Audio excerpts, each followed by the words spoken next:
What is good, YouTube family? Welcome back to Creativity with Purpose, where we create with purpose on purpose. My name is Bilani Mdaga, and I'm so glad to have you here. As you can already tell by the title of this video, today I have yet another yap session for you. I haven't done this in a bit, so I'm very excited, as you can tell, to just sit down and just, have a little chat with you guys. And I know you guys will definitely, let me know what your opinions are on the topics that I'm going to be talking about down in the comment section below. And we'll just have a little chat, so let's get into it. Okay, so basically for today's topic, I'll be looking down here and there because I don't want to forget a few things because I have my notes here. But the topic is create more than you consume. And this is for mostly my creatives, but this can also be applied to other aspects and areas of your life, whatever industry that you find yourself working in or called to work in. Yeah, the first thing that I wanted to talk about is inviting God into your creative process. And I used to feel like my creativity is something that I can't bring to God in prayer or be intentional about it. And I was wrong. And I don't even know where that stems from. Well, I do know where part of it stems from. And that's because I always felt like creatives are inadequate in some way. And hear me out. What I mean by that is not that creatives are inadequate, but what I said is I used to feel like as a creative, or what I meant is I used to feel like as a creative, I am inadequate. Because the funny thing about that is I can look at someone else's creativity and appreciate it and never think that they're inadequate in any kind of way. But for myself, I used to feel like adequate industries to be in are industries such as the sciences and mathematics and all of these things, people who solve like world problems and all of that. And I couldn't have been further from the truth. And that stems from a lot of societal views and conditioning that has happened over the years, well, long ago, and not that it's still well, it does still happen probably today, but I love how we have progressed as a society, and we now understand that that couldn't be further from the truth. Society always used to deem people such as mathematicians and scientists. Mathematicians is a word, right? But they used to always deem them as, if you're a nurse or you're a doctor, then you're very special. And indeed that is true, and those people contribute so much to our world and our society, and we cannot take away from that. However, that does not mean that that takes away from the beauty or the giftedness of creatives. I always say something along the lines of somebody's beauty is not the absence of your own. Despite how beautiful and amazing you think someone is, it doesn't mean that that leaves room for you to compare yourself to that person, because we're so intricately different and unique in our own ways. And when you start to compare yourself with something or someone else, you rob yourself of your own beauty. You rob the world of seeing your own beauty for what it is. And so I say all that to say, at a point in time, I used to always feel like I'm not good enough because I like more artsy stuff. I like more creative stuff, creating and all of that. And I always used to feel like, maybe God doesn't care about those things, but that couldn't, again, be further from the truth, because we serve a creative God. He created the earth that we live in. He created the heavens. Even its intricate details that we sometimes forget about, like a snowflake, for example. If you look closely, there's so much detail in that. If you look at the leaves, there's so many details in flowers, and just our world in general on a day-to-day basis. Look at how different each and every single species of animals is and or are. And you think to yourself, wow, God, you really took your time. And if we have been created, because we have been created by such a God, what makes me think I'm not a creative, Most importantly, what is it that makes me think that my creativity is inadequate, if that is the case, if I've been created by such a creative God? So I started inviting God into my creative process, and I don't always remember to do that probably, but I make it a habit when I remember to do that. So from the simple things, I mean, like if I'm going to have a content day, I try to remember, okay, God, I'm about to create content now. May you just help me to operate from a spirit of excellence and authenticity and all of these things.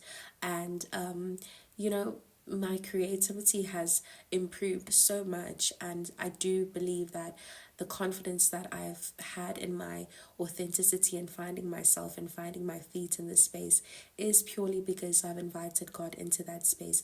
I'm not saying I'm perfect, but I'm saying is that I try to be as authentic as possible. Not only that, but inviting him into the process has really allowed me to follow the slogan of my channel, which is creativity with purpose, like creating with purpose. So I think for me, I realized that the minute that I invited God into that, even the simplest of things that I feel like might not make an impact, they do make an impact. And my heart gets so warm every time I get a message or a DM from someone saying, I don't know what it is about your content, but it just makes me feel so at peace. It's so calming and all of this. And for me, I can't take all that credit.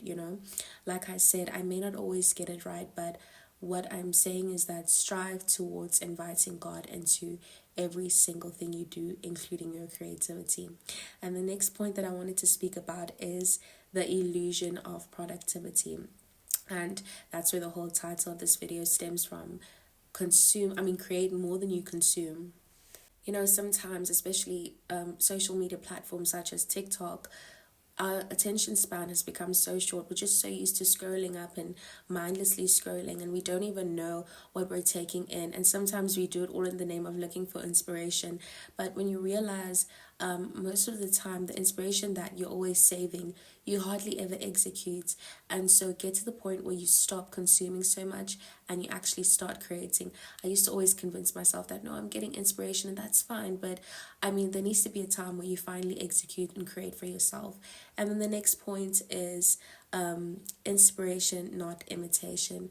And I always say this, I've said this in the beginning when I started my channel years back, and this is just a matter of you can get inspiration but don't imitate.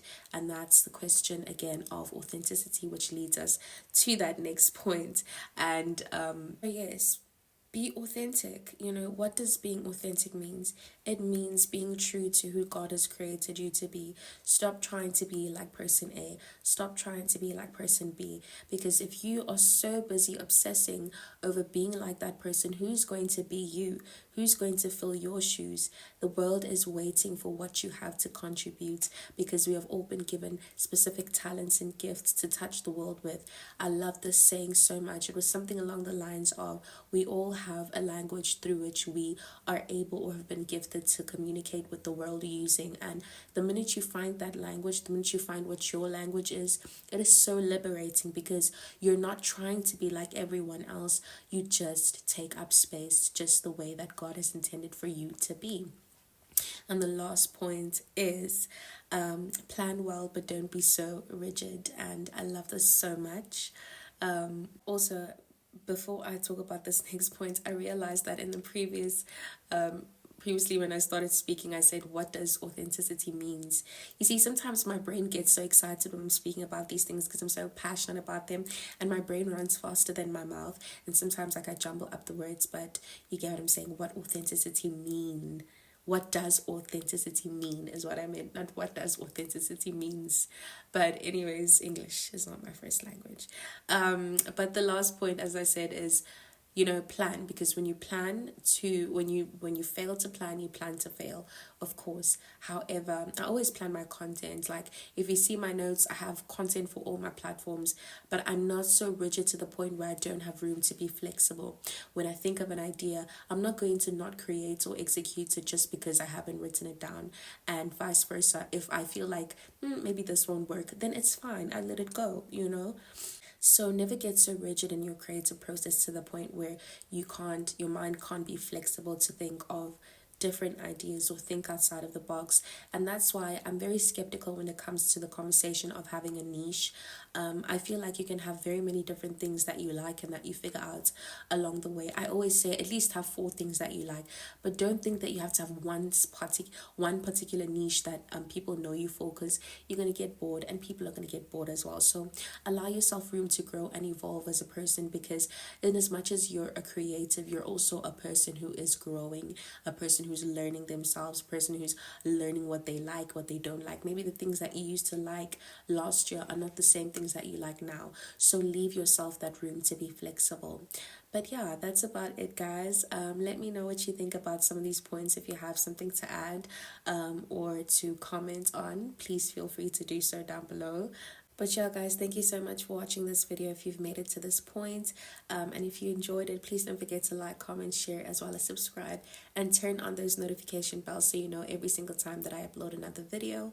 And until next time, it is a goodbye from me. Until next time, God willingly, it is a goodbye from me. Stay blessed and stay prayed up.